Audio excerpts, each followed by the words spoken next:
Alright, so typically I would upload Borderlands videos on this channel, and I haven't uploaded a Destiny video in a long time. But today I'm uploading one because I'm on Destiny 2 to show my support because, as many of you I'm sure already know, the game is essentially ending. It's getting its last live service update today with the Moments of Triumph, and I just kind of want to show my support for the game and talk about how much it means and has meant to me. If you're a fan of my content on the channel, or even if you've never seen a video from me before, I'd really appreciate it if you would just sit down and let this video run in the background while you're either playing Borderlands today or playing Destiny, or maybe something completely unrelated. So I want to tell you guys a short story about what got me into Destiny, and I promise this isn't going to go on for 30 minutes. This is going to be a very quick TLDR. So essentially, my friend, who I've known now for I think 13 or 14 years, convinced me to pick up Destiny in around, I think it was 2015, and we hopped in just after the Taken King had launched. And to be completely honest with you guys, it was a disaster. I didn't know what Destiny was. I didn't know what the point of the game was. It was so frustrating that I even, looked on forums and looked at fireteam groups to try and find people in clans to teach me what the game was. And I would come across Sherpas with hundreds of hours in the game, and they would try to explain to me what the point of Destiny was. What do you do when you log on? What do you do in a mission? What is your end goal? What are you moving towards? And they just couldn't. It just felt impossible to me. It felt like this game just didn't make sense to a player like me who hasn't been there since day one. They tried taking me through strikes to get an Imago's loop. They tried taking me to get Black Spindle. They tried getting me through Crota. It didn't really matter though what they did for me because I didn't know why it mattered. So when Destiny 2 was announced, I made a promise not only to myself but also to the game that I would be there this time. Even though I didn't still understand what the point of Destiny was, I would get it this time. Sure, I would still be a little bit confused because of the lore I had missed from D1, but that could all be learned, right? I wanted to make sure that I would be there for Destiny 2, and I was. I played through almost every expansion when the game launched. I suffered through token farming, Curse of Osiris, the Red War, you name it. And something changed with Destiny 2. Even though I still didn't really fully understand the point of Destiny, I did something different this time. On my own, I decided that I would play the end game. And this time I wasn't going to get Sherpa'd through it. This time I was going to Sherpa it myself because I was going to jump in when Leviathan launched and run it with everyone else at the same time so I can understand what that is like.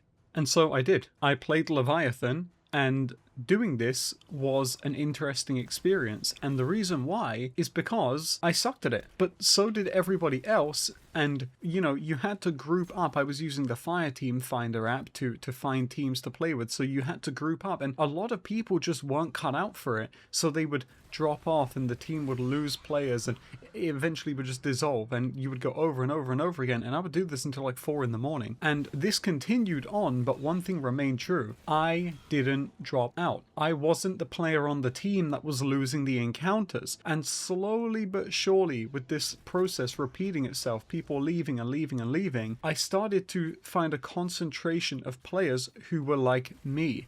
And this is where I met some people who, quite frankly, not only are responsible for my YouTube channel, but also are some of the most important people in my life because of these memories, which I'm never going to forget. One of them is named Ricey, and the other one is named MVP. And these two people would become just integral to this very channel existing. You probably wouldn't be watching this video right now if it was not for them. We would play for hours and hours and hours every single day, playing PvP, playing Gambit when that would eventually launch, playing all of the raids, of course. We played a ton, and I found myself in a clan, and it was a really unforgettable experience. In fact, we played so much, and like I mentioned, we were that concentration of those LFG groups that just refused to give up. We started carrying people through Leviathan, and we started carrying people through other raids, but there was one raid in particular that we were carrying people through, which quite frankly changed my entire life. 7 years ago, I put up my first ever no-nonsense guide, and by the way, that's what the NNG in my name stands for. Everybody always asks me, now you know. The origin of the NNG is no-nonsense guides, and I'm going to explain not only the inspiration, but why I did this to begin with. When the Scourge of the Past raid released in Destiny 2, it was easily the most fun I had been having in the game since launch. We jumped in day one, tried our very best to get worlds first, and obviously we weren't streaming it, I don't think at least, so we failed, and I don't think we got it anyway. But that didn't really matter to us, because what we did do instead was help Sherpa a ton of players through the raid who just simply couldn't do it or didn't understand it. And I remember one day in particular, we had a guy in this team who we were trying to carry through the raid, and we were trying to explain the mechanics to him, and he just was not having it. He was so unbelievably determined to watch this raid guide that he had pulled up, and we asked how long it was, and he said it was only like a 40-minute guide, and we just started laughing because we were like, dude, we can't wait 40 minutes, who are you watching? And he said, oh, I'm watching Rick Kakis's raid guide for dummies, and we all collectively laughed. Now, just to be clear, I love Rick Kakis, but but at the time, there were so many people like this who were watching Rick Kakis's raid guides, and sometimes we would wait for them to watch these guides, and these people still, after watching them, would have no idea what they were doing. So then, I don't know where the conversation started, but I just had a conversation with Ricey and MVP about, why don't I just make a raid guide? We do this every single day.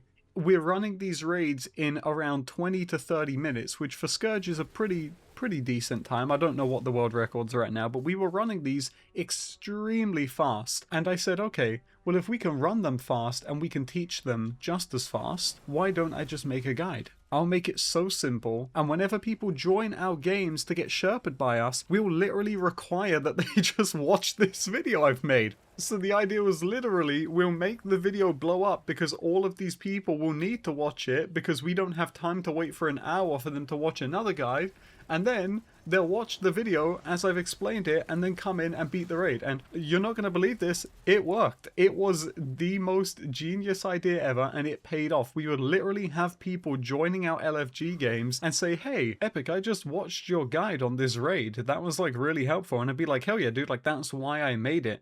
And again, as you can see, those videos did really well. Before posting those videos, I kind of had in the back of my mind, well, you know, if this doesn't work, don't even bother doing YouTube. Go and find something else to do. And, you know, when the videos blew up, to me, that was like, wow, okay, like you have a real opportunity here. So I continued on with Destiny content for a short while. I didn't make too much content, believe it or not, but eventually this is what would help me transition into finding an audience with Borderlands, and that was my true love. That's what I always wanted to do, you know. And unfortunately, I don't want this to turn into a sour video by any means, but I eventually quit Destiny 2. Today is, like I said, the first time in 3 years that I've launched the game, and there's a reason for that. Over time, Destiny became a game that I didn't want to play.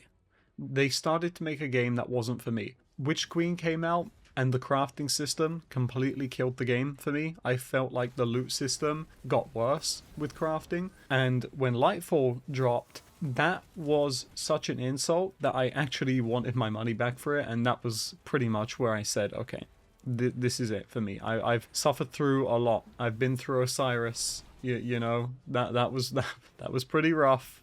I've been through the fixation, the max fixation on Gambit as an experiment. That was tough as well. But after all that time, I decided that I would just move on. But I'm back today.